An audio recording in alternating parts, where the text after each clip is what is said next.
past 5 years, the world has seen a 71% increase in online searches for sustainable goods. And a whopping 73% of millennials like myself say that they are willing to pay more for eco-friendly alternatives. But the heart of the issue is that sustainable products should be a priority for all and not just a privilege for the few. And yet the cost of sustainability means it largely remains the latter. So why are sustainable products more expensive? Is sustainability just a buzzword to turbocharge the supposed value of something? Or maybe sustainable alternatives only appear unreasonably costly because companies like Shein and Amazon, and insert countless other fast fashion brands here, have normalized the idea that we should be able to buy 10 items for less than $50. Hey everyone, it's Amber from Sustainable Jungle, where we share sustainability tips, tricks, hacks, stories, products, and brands to better our planet. And unfortunately, we're well aware that a lot of the products and brands that we do recommend tend to cost a little bit more than their conventional alternatives. But before we dive into that conundrum, don't forget to like this video and subscribe to our channel if you haven't already, because we have a load more of sustainability deep dives on topics just like this that we're waiting to share with you. Now, before we dive in, I want to get one thing straight here. Extremely low prices come at the cost of people and planet. That's just how it is. The average consumer has gotten so used to prices that are only possible from cutting corners, such as exploiting workers, ruining the environment, or using cheap materials and toxic ingredients. That said, is sustainable living expensive? Well, it certainly can be a luxurious eco-pursuit of the elite, but it doesn't have to be. And really, it shouldn't be. And no $14 wild forage Japanese matcha with hand-pressed oat milk in a sugarcane bioplastic cup and a bamboo straw from a bespoke green cafe is going to convince me otherwise. First, why do we think sustainable products cost more? Well, it's because in a lot of cases, they do. At first, anyway. It's the old upfront investment trap. But we're going to break down the numbers here shortly. You see, there's an undeniable market opportunity for sustainable products that attract businesses who greenwash for the purpose of mucky marketing and inflated prices. And as countless polls and studies have demonstrated to brands and marketers, people often anticipate sustainable products to cost more, and they're willing to pay more accordingly. So why wouldn't the businesses charge more? And there are absolutely vulture businesses out there that are going to seize this opportunity. But despite the bad eggs that manipulate the system, sustainable pricing is not really just all greenwashing. We're conditioned to see the price tag and make a split-second decision, right? So when you see a $20 stainless steel water bottle next to a $2 plastic one, it feels like someone's trying to rob you. But not so fast. Put simply, you get what you pay for. The cost of sustainable products is often higher because of the quality of raw materials used and the more sustainable sourcing and production methods behind those materials. So here's some examples. A farm that uses no pesticides, a textile dyeing process that's free of toxins, a factory that runs on renewable energy, a brand that pays for third-party certifications to test their products for harmful chemicals, a production line that hand makes everything and works closely with their makers to minimize textile waste. These are all facets of a more sustainable supply chain, and obviously they're going to be more costly than mass-producing, charcoal-spewing manufacturing processes that pump out plastic clothing. The same goes for ethical considerations. One of the largest expenses for any supply chain are going to be the wages that are paid to workers. And it's no secret that most large corporations pay their factory workers in developing countries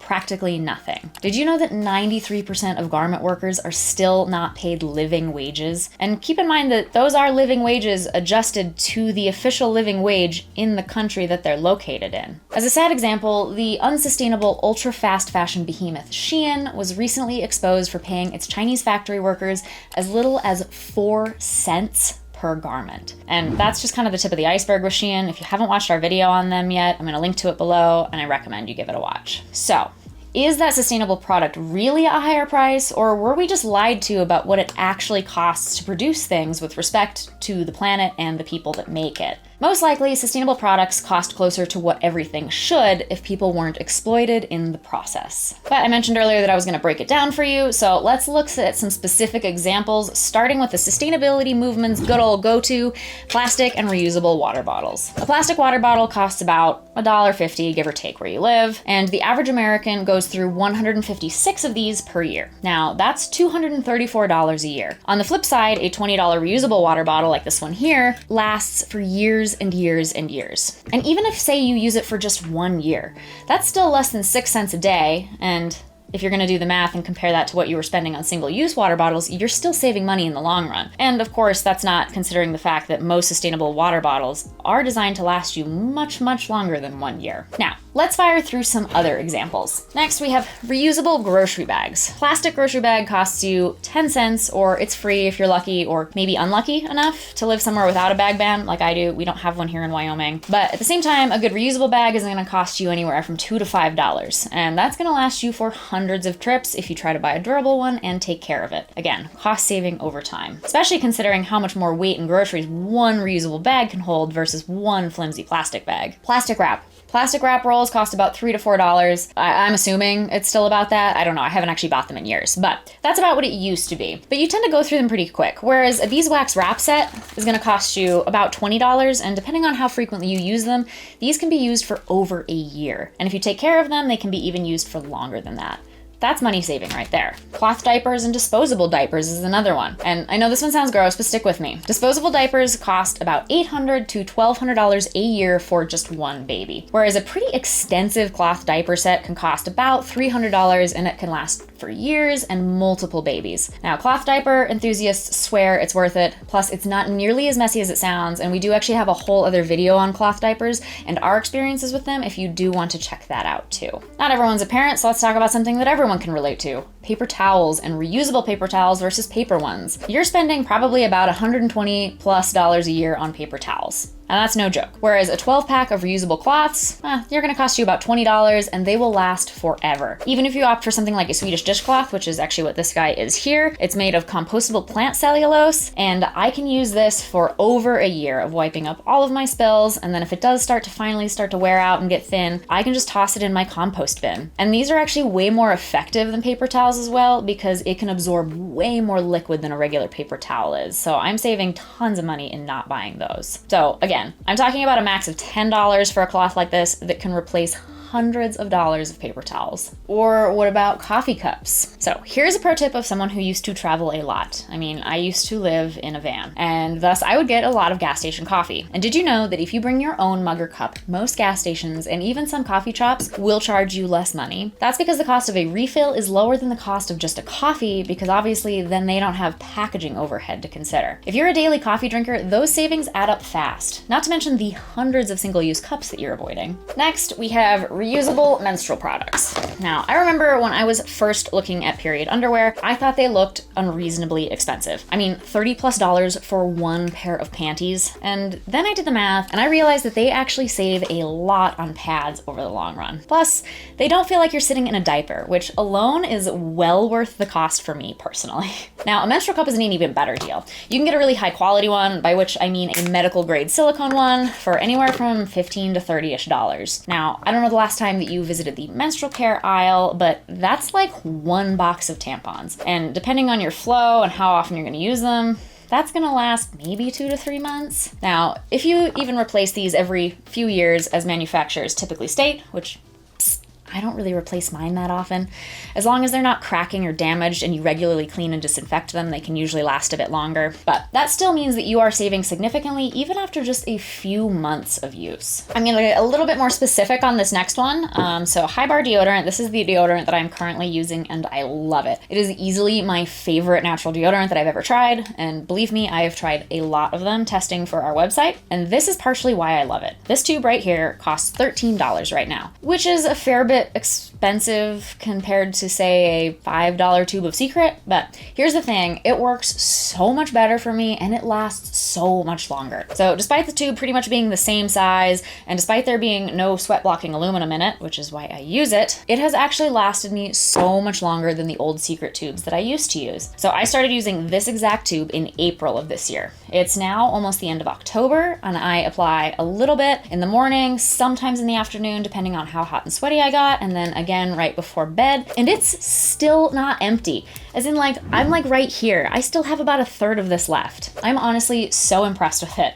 And back when I was using Secret, I was replacing my deodorants every 2 to 3 months compared to 7 months for this baby. I think that's a win right there. And I've had really similar experiences with a lot of the natural cleaning products that I've tried, just because natural cleaning products tend to be way more concentrated. You know, they're not filled with all these synthetic fillers, which do just that. Fill without purpose other than make you buy the products more often. So it means that you basically need to use way less of them. So for example, I've been using Meliora's natural laundry powder lately, which a tub like this costs $21 at the moment. But since I have an HE washer, I only need to use half a tablespoon per load, and then 1 tub of this will last 128 loads. Now, I only do about 1 load a week, sometimes a little bit more if I have to do textiles, things like that, but that means that I'm only paying $20 for like 2 whole years of laundry soap. That is so much more cost effective and space effective than a giant detergent jug. Or a really great example you might be familiar with would be Dr. Bronner's Castile soap. So this is what they call an 18-in-1 formula.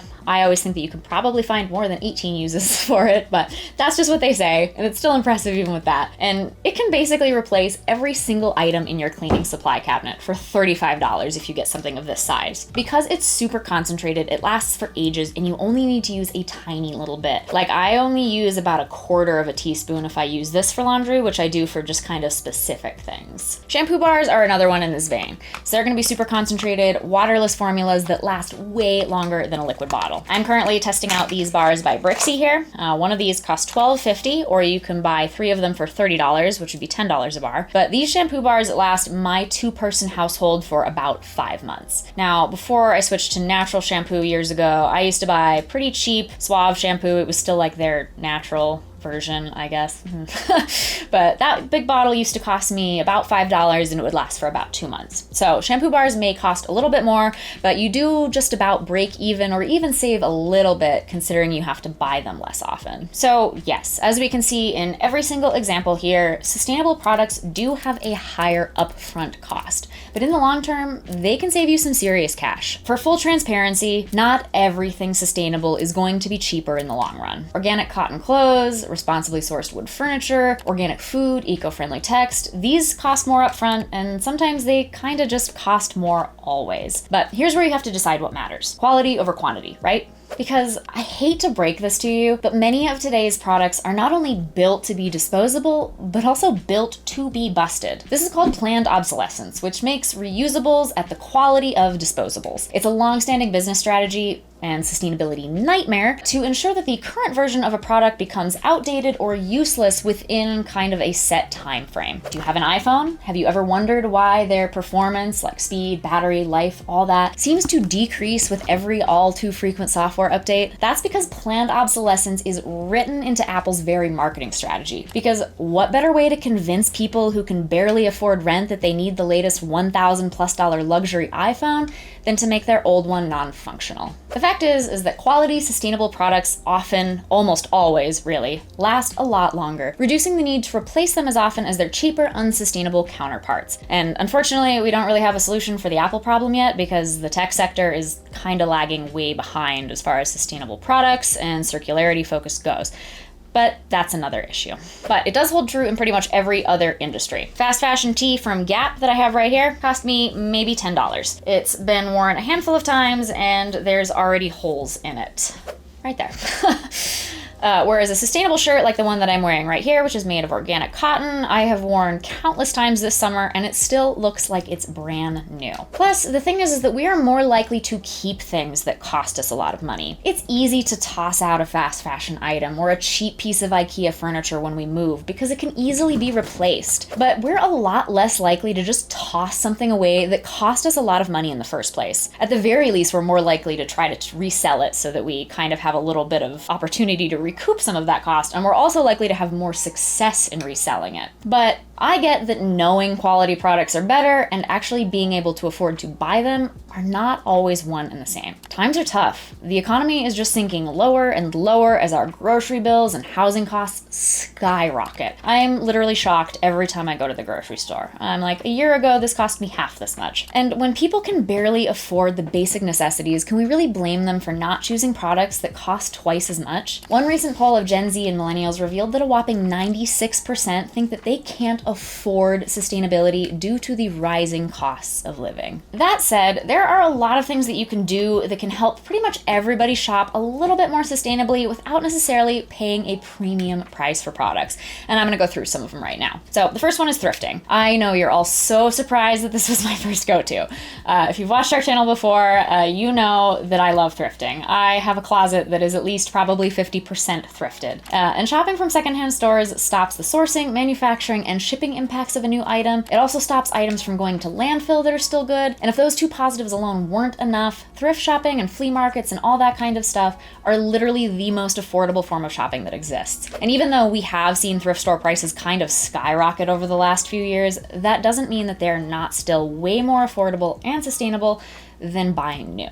Similarly, maybe you should have a clothing swap. So instead of shopping fast fashion, shop from your friends' closets. Get a bunch of friends together, or maybe community members, bring some snacks, make it a whole event, and swap with people. You can get a whole new closet without having to buy a thing except for maybe the ingredients for your potluck item that you brought. If you are going to shop new, shop for final sale items. This likely means that they are destined to become dead stock if they remain unsold, where basically they're either going to rot in warehouses or landfills. So instead of buying the newest, latest, greatest styles with a brand new collection, look at the clearance rack. It's not only going to be better for your wallet, but it's going to be better for the planet as well. Now, let's step into the territory of something even more essential, which would be food. First off, buy in bulk where you can. Dry pantry staples, buy those in bulk if you're able to, because it's way cheaper and you're also not having to deal with all the plastic packaging. You can also buy locally and seasonally. Especially when it comes to produce, this will not only be cheaper, but it's also a lot more eco-friendly and local friendly since it reduces shipping emissions. And while we're on the subject of food, let's do something about food waste. Food waste amounts for not only huge amounts of landfill waste, but also huge financial losses. Did you know that the average 4-person US household wastes $1,500 worth of groceries a year? Imagine what you could do with an extra $1,500. Food waste solutions are not only great for the planet, but they save you money. And if you're looking for some more resources on that, I actually have a whole other video with some really interesting tips on what you can do with really common food scraps. So I'll link to that below as well. But the most important thing that you can do is to just buy less and invest more. And I don't mean invest in the stock market, because Lord knows I don't understand that. But basically, if we just consume less, we will have more money to spend on high quality purchases of durable goods that will last us much longer. So don't get caught up in the FOMO frenzy of a haul by your favorite influencer, or fall prey to impulse buys of things that you just don't need. Is sustainable living really more expensive? Well, in the short term, and definitely up front, it can certainly be. But over time, I really don't think it is. And that's not even factoring in the high cost to the planet of not living sustainably, which, newsflash, has no payment plan, and it's accruing interest fast. Plus, sustainable products often tend to lead to smarter consumption. You'll buy less, replate less, and ultimately spend less in the long run. It's kind of like sustainability comes with a hidden coupon code, and we all love those, right? So, the answer, does sustainable living cost more? No, it doesn't have to. And in most cases, it actually costs way less, but you do have to think about it a little bit more long term than we're used to doing. It just takes looking past that initial sticker shock and thinking longer. Remember, every reusable item you buy is one less trip to the store, one less plastic bag clogging the ocean, and more importantly, one more dollar in your wallet. Now, let me know your thoughts on this in the comments below. What are some of your favorite sustainable products that you think help you save money? And what are some ones that you think really are kind of a waste of money or have no business costing as much as they do? I'd love to hear about them. I'd love to have a discussion with you guys. And thank you so much for tuning in. As always, please don't forget to like and subscribe and hit the bell icon down there to keep the eco vibes coming. Let's save the planet and some cash together. This is Amber from SJ. Peacing out.